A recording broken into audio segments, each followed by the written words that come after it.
Welcome on in, folks, to another episode of the eGuide YouTube blog, essentially is what this is. We've been doing a series of videos just on some of the things that we address every single day and that we've been learning every single day in our work at eGuide. So definitely feel free to have a look back at those. If you're interested, we talked a little bit about calendar blocking last week, so useful to anybody who's trying to get organized or to find a better way to schedule for your company. Today, and in this video, we're going to be talking about the importance of a logo. So we work with small and medium-sized businesses in all different situations. And a lot of what we do, at least on the digital creative side, involves branding. So figuring out what your organization's message is, what your style is, what your approach is, and what makes you distinct from the other organizations in your industry, and then giving that a look and feel and applying that to all of your various platforms. So you're going to get a lot out of this video if you're a business owner yourself and you don't yet have a brand and you're trying to figure out where to start and kind of what those first steps are to get acquainted in the world of branding. You'll also get something out of this video if you're a graphic designer yourself, or sort of starting to become interested in becoming a graphic designer yourself and would like to pick up your own clients and are feeling confident in some areas, but maybe missing a little bit of those skills to start building logos, because it's a little bit of a specialized skill relative to some other things that come up in branding and marketing. So let's go ahead and dive into it. I want to start, before we get into some tips and tricks on how to start creating your own logo, I want to talk about the distinction between clients who come to us who already have a logo ready and clients who don't yet have a logo. And maybe now's a great time, before I forget, to just do some introductions all around. So as I mention each week, I'm Clayton. I'm Director of Operations for eGuide. I'm Andy. I am the concept marketing manager for websites. And I'm Erin. I am digital marketing, logos, branding, making things look pretty. The aesthetic extraordinaire. She asked for 2 business cards because it's too big to fit on one. Yeah, that's right. 2 business cards, 2 emails, all that for Erin N. We are so grateful to have you both here on the channel. Erin, why don't you start us off with kind of what it means to us, right? When a client comes to us without a logo versus when they come to us with a logo.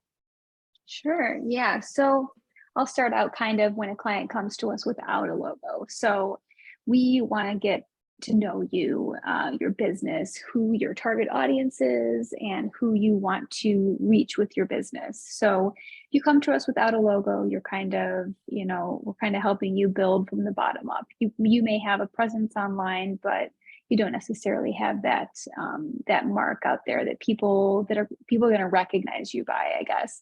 So we have a list of questions, a questionnaire that we kind of go through with you. Learning about like any colors that you like, any fonts that you like, just try to get basically in your head to see how we as a company can best make you stand out as your own company and kind of get your presence out there with your new brand that we're going to be developing for you. So what we do is, after we have the questionnaire, we kind of group together as a team. We come up with how are we going to get this started. What we usually start doing is we kind of take to the sketchbook. We think about any keywords that you've come up with, like if you are looking for a geometric logo per se, or if you are like a flower shop and you want to integrate floral icons into it. That's kind of another thing, if you want it to be purely text-based, or if you want to bring in an iconography or imagery to it. And from there, we usually will take to the computer. And this kind of goes back to Clayton's saying, and if you are in design, or if you are a graphic designer that's kind of looking to get started, some of the easiest tools out there to get you started is something that we at eGuide really enjoy. It's called Canva. So you can kind of pop into Canva, you can play around. It's easier to play, he likes it. It's easier to play around in that than it is with like your traditional graphic design or logo building programs such as Illustrator. Illustrator is fantastic. It's my favorite as a classically trained designer, I guess you could say. It's what I use on the back end to create these beautiful logos and brands for eGuide clients. But Canva, you can get in there, get down and dirty with playing with icons and different fonts, and then kind of just, you know, get it going from there to make it what you need it to be as an end version. So along those lines, we always like to say that if your logo can work in one color, it has to work in one color first before it can work in full color. So along those lines, starting in, I would probably say black is the best thing to start your logo in, because if it needs to work as one color. And then once you've got that kind of pat down, if you have like icons or text and everything, then moving into color. And then also sometimes what we like to do is give you a couple different versions of your logo. Say you need to use it on a t-shirt, you need it to be longer, or if you need to use it on a hat and you need it to be like a stacked version, we can do that for you as well. It's always good to have a couple different versions of your logo just for different instances. Even in social media design, you can have different layouts that will call for different instances of like a stacked or a like landscape logo. Yeah, and then from there, you'll get all the files that you need to use your logo, and then we can kind of move on to like building out brand books is also something that we do at eGuide to help you understand your branding moving forward, like on your own versus or like into your social media, into websites, what have you. And then we have the clients that come in that have a logo already, which is great. A lot of clients do come in with a logo. And this is kind of something we've been developing at eGuide, kind of walking you through understanding your branding, I guess you could say, with that questionnaire that we do have. And then we build out like a book for your brand. Like we do a deep dive into your brand with you, and then we build it out and send a book back to you, I guess, basically, and having you understand how to then implement your logo into your website, your social media, any marketing items, so that you're staying consistent along all your different social channels and all your different media that you're using your brand and logo in. Yeah, absolutely. So if you're watching this and you're getting the cold sweats saying, whoa, we got brand books, we got logos, we've got all these different forms to fill out, and what is even happening? Well, you know, what I would say to you is we're good. It's going to be okay, right? We want to we always try to work with folks and to simplify the process as much as possible. And what that looks like a lot of times is just getting down to the essence of who you see your brand as, right? And that's why Aaron was mentioning, you know, there's a big difference when someone comes to us with a logo versus without. There are many instances where folks will come in with absolutely nothing, right? And then we know we're working with a blank slate, and we have a couple choices of how to go. But if folks are coming to us with a logo, we know that we can get a lot of information intuitively from what that looks like. That tells us kind of what the aesthetic is that they're going for, what the feel is, and we can start to build out some descriptive words around that logo pretty quickly. So it is very helpful when business owners are able to come to us with something, a starting place. Although, as we'll get into in a second, there are also some pitfalls that come along with that. Andy, where do you stand today? And there's no universal truth answer on this one, so I'm just curious about what your thoughts are. Logo first, and then build out the rest of the brand, or build out the brand and feel, and then build the logo? Having done a majority of them doing the logo first and then building the brand, that I think is my personal preference, just because there's so much more that you can learn during the logo process that if you've already built out the brand and then you go back to the logo, it's not necessarily going backwards. It can definitely work in many ways. But I would say that you just get so much more information by going along with the logo first, just because you learn who the client is, you learn what they love. You probably even learn things that are going to be extremely valuable inside of the brand storm, as well as going into the wire framing and sitemap, just because you have those more intimate conversations with them, because the logo to me is where the passion lies. Yes, obviously everything else that's important is great to talk about throughout the entire process, but the logo is coming directly from their brain into the computer or a notepad to go through that. So I think if it was up to me, definitely going with logo first, because you get to see from the ground up where the client is coming from and what they love and what they want their brand to represent. Because as we all know, doesn't matter if it's sports, doesn't matter if it's a restaurant, like the logo is the first thing that most people see. And exactly, prime point. It represents more than just the brand. It represents everything that you stand for. So I would say logo definitely first. Beautiful. And then for, some of the questions we'll ask folks sometimes seem unrelated, right? And so especially for our linear thinkers out there in the world who don't work in the, creative fields like both of you do, it can sometimes be surprising the types of words we're throwing around. Things like fuzzy or cozy or, severe, right? Like these are terms that can be used. So encouraging folks out there to be willing to kind of open up their minds a little bit and do some brainstorming and do some exploration and get into some of that sometimes woo-woo feeling experience of what is your business mean to you? You know what I mean? Because those concepts really help us get into the weeds and like find some kind of an anchor aesthetically that we can build on.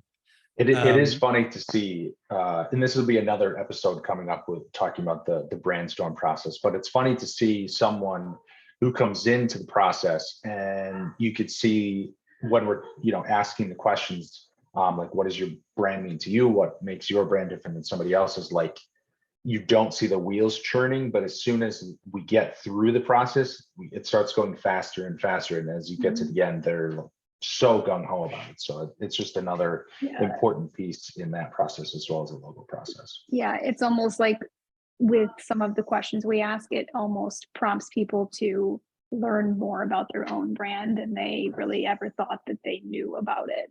So it's a great way to learn more and get those weird words out there. Like even when you said severe, like as a creative person, like pointy things come to mind, or like bright colors come to mind. So it's good to be able to kind of even get the things in the creative person's head out there into the maybe like not as creative person, to kind of show them, hey, this is what we're talking about when we say these weird words that we're saying to you. They all mean something to us. Exactly. And what we see a lot of the times is that folks will, because they're maybe not familiar with these types of creative field practices, and not sure where to start, they'll just they'll pull out some logos from another organization that looks right to them, right? And that is actually a totally acceptable place to start. However, there are some issues that you can run into if you choose to go that way. So it can be helpful to get you going, to get the process started, but important not to get too locked in to an idea that you pulled from sort of the internet or the world at large. Andy, I wonder if you could elucidate on that a little bit. Yes, I have what I call a prime example and a learning experience that it has stuck with me for a very long time. I'm a huge sports fan. I'm originally from Wisconsin, the Milwaukee area, so very big Milwaukee Bucks fan. And there was a smaller school in the state that loved the logo, and it just made sense that, at the same time the Bucks got a new logo, this high school wanted a new logo, and they thought, well, it's a great logo, but we can make subtle changes. Like no one's going to think that there's not going to be any issue. They didn't ask permission at first, and they thought, well, we're just going to paint it And maybe it's going to be one of those things that if it's down on the ground, like we can ask for forgiveness and they'll be fine with it. Well, that's not exactly how the case goes, unfortunately for them. As you can see the logo here, Elk Mountain High School took the Milwaukee Bucks logo, and there are subtle changes, so I'll give it them. Obviously, there's an M here. They covered that up with another piece of their high school logo. They were able to make the antlers a little bit bigger. They were able to make the chin of the elk a little bit bigger to make it look more like an elk and less like a deer. Unfortunately, the Milwaukee Bucks, well, they were fine with it, but the NBA was not. Obviously, a huge trademarked issue. And not only did they have to change the logo, but they had to pay for the court to be undone, because obviously everything is shellacked and it's good right there. And there was a cease and desist, and they had to not only scrap this one, but they had to pay a new designer to create a new logo, which can be very expensive. So it's important to have inspiration logos, but it's also important to come up with your own ideas based off of those. And it's in Erin's graphic designer creed that she took years ago in college. You can't necessarily take on it was the like a Girl Scouts. It was like yes, exactly. So yeah. Erin will not break her Girl Scout or excuse me, Yeah. her graphic designer. Yeah, creed. And I think Andy, this has come up of like, if I feel like anything is too close, I'm like, I'm not doing it. Like I'm just not. I love that you have inspiration. Like you said, that's fantastic. It's obviously we want your inspiration, we want your ideas, but if you come to me and say, I have a shoe brand and I really like this Nike logo, let's just use that. It's not a good idea. It's not a good idea. We can't just turn it hot pink and it's yours. So yeah. And for me, the missing opportunity there is to really understand what makes your brand unique. Yeah. Right. Yes, exactly.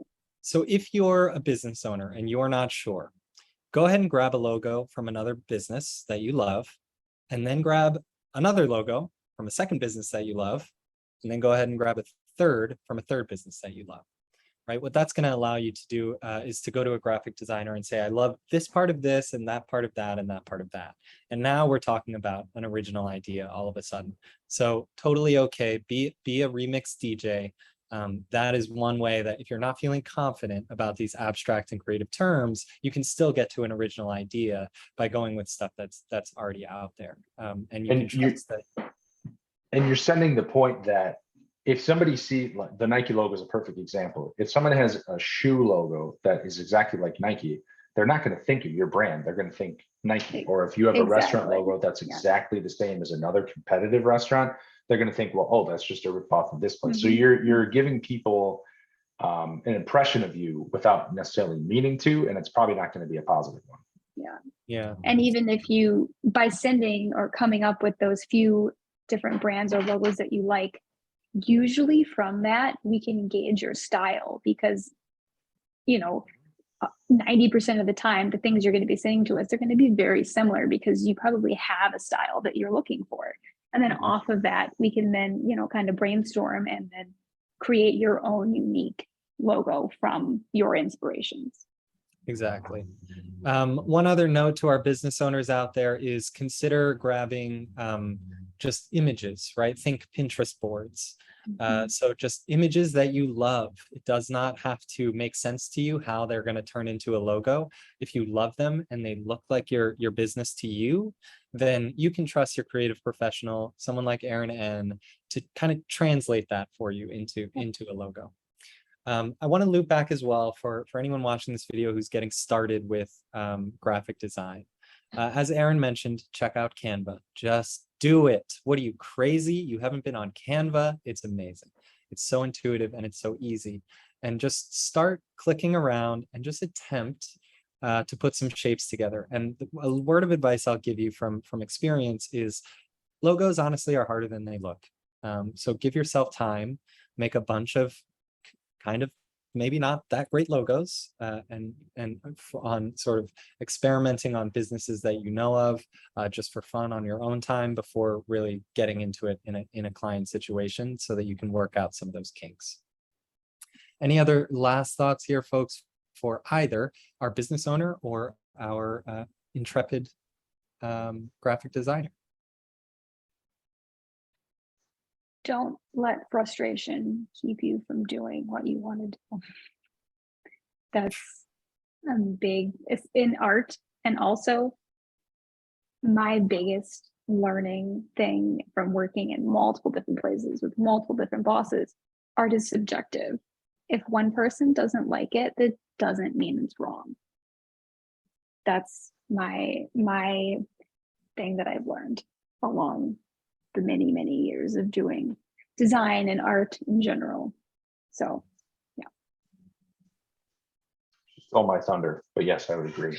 just because somebody else doesn't like it, it doesn't matter. There could be 100 other people that do like it. So yep, exactly. Vetting is an important. That's the great thing. The great thing about art, it's never wrong, really, because it's art. Yep. It's all creativity, and it's what you make it.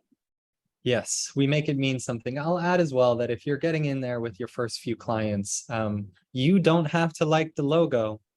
If your client likes what's going on, right? Your job is to express their vision, right? And it's subjective. Can you tell that I've dealt with that before?